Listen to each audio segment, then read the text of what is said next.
Naomba mama yangu mimi uniite kwako kwa ajili. Okay, basi sawa.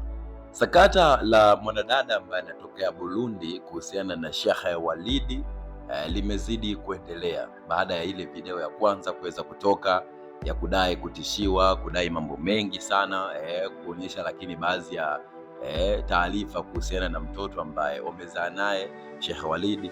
Lakini mwanadada amekuja na jingine pia, amedai kwamba anahitaji msaada kutoka kwa waziri ambaye anafahamika kwa jina la Dorothy Gwajima, waziri basi aweze kumtetea kwa sababu anapitia changamoto nyingi sana, na pia yeye ni mwanamke, lakini anayeteseka pia ni yeye pamoja na mtoto wake. Kwa hiyo amedai mambo mengi sana kwa waziri Dorothy Gwajima aweze akamsaidia kuhusiana na hili sakata la Sheikh Walid kuweza kumtishia uhai, lakini pia anadai kwamba stahiki za mtoto ambazo zinatakiwa kupatiwa mtoto yani kama zile mahitaji muhimu, yani tutazungumzia chakula, malazi lakini pia na mavazi mtoto anahitaji. Kwa hiyo ameongea maneno mengi sana kwamba Sheikh Walid hahusiki katika kila kitu. Kwa hiyo anaomba msaada kwa waziri Dorothy Gwajima aweze akamsaidia, na huu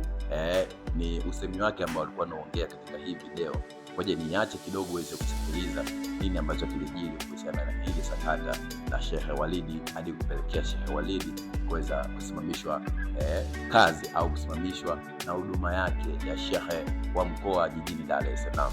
Mimi ni TK Classic, kikubwa zaidi usiweze kusahau kudondosha alama ya kusubscribe hapo chini. Bye bye.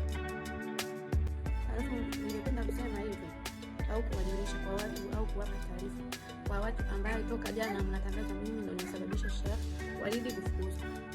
Vitendo vyake wengi wanajua, wengi wao ni wenye ametelekeza tofauti na mimi. Sasa asisahau kwamba mimi na password za kamera ofisini kwake, ajue kwamba vitendo vingine na hizi vinajulikana. Hii mumfikishie ajue, asinichokoze kichwani. Mimi ninachokihitaji ni kwamba nahitaji haki za mtoto wake tu basi, hayo mengine siyajui, kwa sababu niliwahi kuambia kwamba yeye ni kiongozi mkubwa, hawezi kanitolea cheti cha mtoto, na imani kwamba sasa hivi basi kama vinavyosemekana kweli katolewa, sio shewa mkoa, labda kwa kuwa cheo kikuu tena hakipo, atanitolea cheti nipate kusafiri salama na mwanangu.